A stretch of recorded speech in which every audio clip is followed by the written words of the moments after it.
Right, so in today's video we're going to be giving this Webb WEH12R push cylinder mower a quick review. Now, I wasn't planning on doing this today because this is a mower that I picked up around about 6 months or so now, 6 or 7 months ago, and for the most part it's been sat in the garage. It had been used once and it's just been there kind of collecting dust, and it's only really been in the last 3 to 4 weeks where I've actually got a lot of use out of this Boss little machine.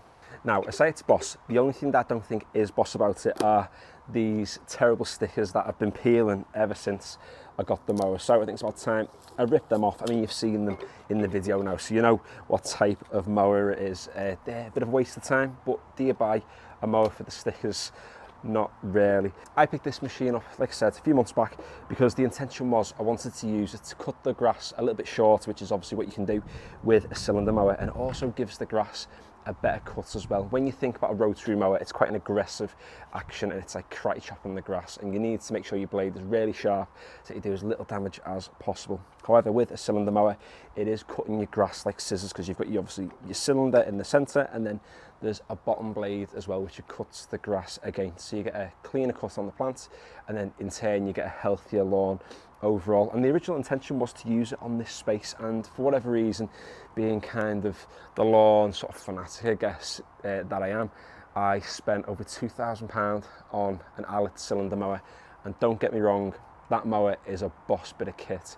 However, this mower is almost just as good. If you just bring you in close now, you can see that the setup is really simple. We've got our cylinder obviously at the front, which you can see that when this bottom roller rolls, it actually moves the blades, so be really careful when you are handling it, particularly when you're picking it up, because you don't want to be grazing your knuckles against these. They're not super sharp, but if they're going quick, they're definitely going to do some damage to your hands. You've got the front metal cylinder as well, which is excellent, giving you obviously a good stripe with the cylinder front and back, no wheels on it whatsoever. You have 2 adjustments either side here, which is going to raise and lower the actual bar at the front, and that's going to be what you're going to use to adjust your mowing height. And then you've got these 2 knobs on either side as well, which are going to actually raise and lower this cylinder so that you get a really nice clean cut on the bottom blade. And that kind of brings me on to one of the negatives of using a push mower like this. Something which is, you know, a budget friendly mower is the fact that the height adjustments are done by both of these on either side, which just makes it a little bit tricky when it comes to actually setting the height. You can get a setting bar, which I don't have, and if anyone has a link to one in the description, one that's priced at like a normal regular price, then put one in the description. I'll definitely pick one up.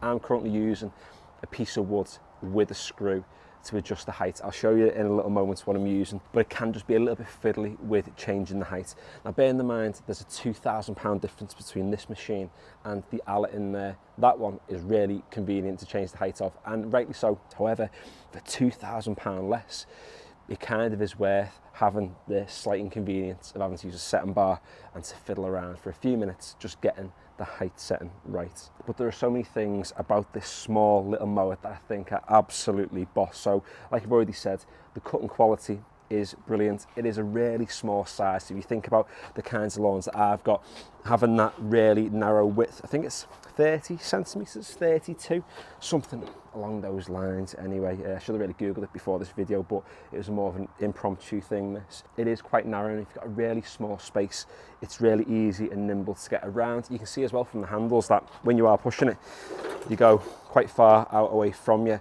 but you can bring it up quite close to yourself. So when it comes to getting around those narrow spaces, bringing the handlebars up to this kind of height, especially when you're maneuvering in tricky little areas, it makes it quite convenient to actually get it around your lawn. I wouldn't necessarily recommend it if you had quite a big lawn, because like I said, the cutting width is quite narrow, and especially if you want to be putting stripes into your lawn, which this absolutely will do, those stripes are going to be quite narrow, so getting them completely perfect is going to be a bit of a challenge. Obviously you can double stripe, you can triple stripe, you can quadruple stripe, you can stripe in any way to your heart's content. Your lawn will look decent if you do that, but it is something just to be mindful of. It is a little bit trickier when you're working with a machine that's a little bit narrower than one of the bigger bodied machines that you can actually pick up. Now when it comes to adjustments, you can just eyeball it and hope for the best, but if you do want to get quite specific with the height cut, you're going to want to use a setting bar. Like I said before, you can get like a metal strip with a screw in, that's ideally what you need. Please let me know if you can find one online that's a decent price. But I've just got a screw screwed into a nice flat piece of wood, and it's set currently to 20mm. I can back it off a little bit if I need to. I can screw it in further if I want a shorter height of cut, and this is what I'm going to use to actually adjust the height of this machine. So I'm not sure how well this is going to sort of show on camera, but you've got your cylinder blades here, you've got your bottom blade, which this is cutting up against, and all you want to do is take your setting bar or your horrendous piece of wood like I've got and place it down here. Now bearing in mind it's 20mm to the underside of this screw, but what I want this screw to do is slot underneath that cutting blade, and that's going to set the height as precise as we can possibly get it. So I'm going to back this one off, do the same with the other side as well. I'll drop it a little bit. I'm going to make sure I get that screw underneath the bottom blade. I'm going to pull upwards just to make sure that that screw head now is tight and nicely snug underneath the bottom blade. I'm just going to tighten it up. And there we go, that fits under there really nicely. I'll do the same thing on the other side. There we go, got a nice 20mm cutting height all the way along that bottom blade.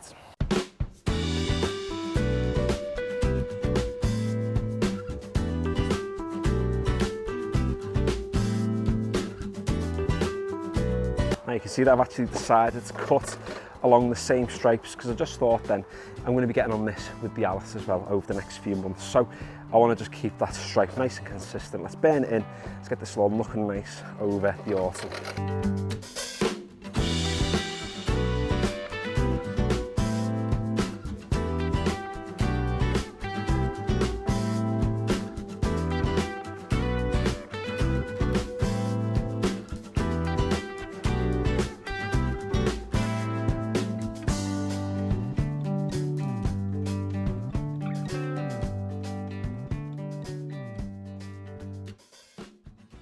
And what's great as well is I've been using a cylinder mower to cut this lawn out at the front, and I've not been putting it on a specific setting. All I've been doing is putting it on its highest setting, because the fact that this is ryegrass, there's loads of vertical growth, and I want to keep a little bit of that height in the plant. One, to help it survive over the winter, and two, it gives you a little bit of a nicer stripe as well. I mean, they're not as defined, the stripes from this machine, as what I usually get with the Hayter, but I like the fact that it gives that grass a really clean cut, and it gets it looking absolutely superb.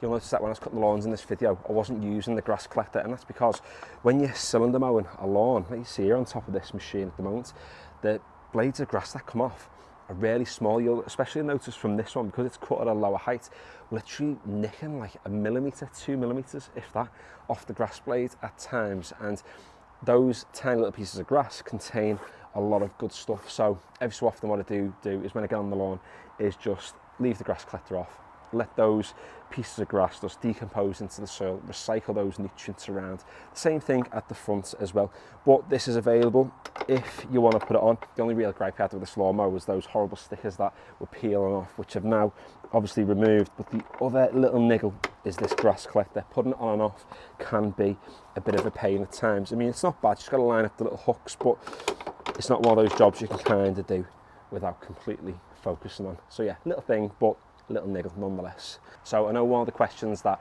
a lot of people are going to have when they watch this video is this Webb push mower for £100 going to be replacing the expensive Allett that I have in the garage? Not necessarily. However, when it gets to the next lawn care season next year, once we get into March, April, May, I'm going to be using this alongside the Allett, and I'm going to be deciding which mower I think is the best for the spaces that I've got. And then I've got a decision to make there as to whether I continue using the expensive Allett or do a transition to using something for a fraction of the price whilst getting a similar result. And if you want to follow along and find out more about that sort of stuff, then consider subscribing if you haven't already. If you enjoyed the video, or if you found it useful or just interesting to watch, then feel free to give it a like. There's lots more lawn care stuff I'm going to be posting over the next few months, because at the moment it's all about getting your lawn winter ready. This space has been hollow tine aerated and top dressed. Same thing for the space up at the top. And I've done some renovations out at the front as well. So if you want to check out those videos or follow along with any more stuff, I will be keeping you up to date as to how this lawn and the lawn behind me get on over the winter, because if you've been on this channel for a while, you'll know that these are the spaces that died back and really struggled last year. So those things are coming up. And yeah, finally, thanks for watching.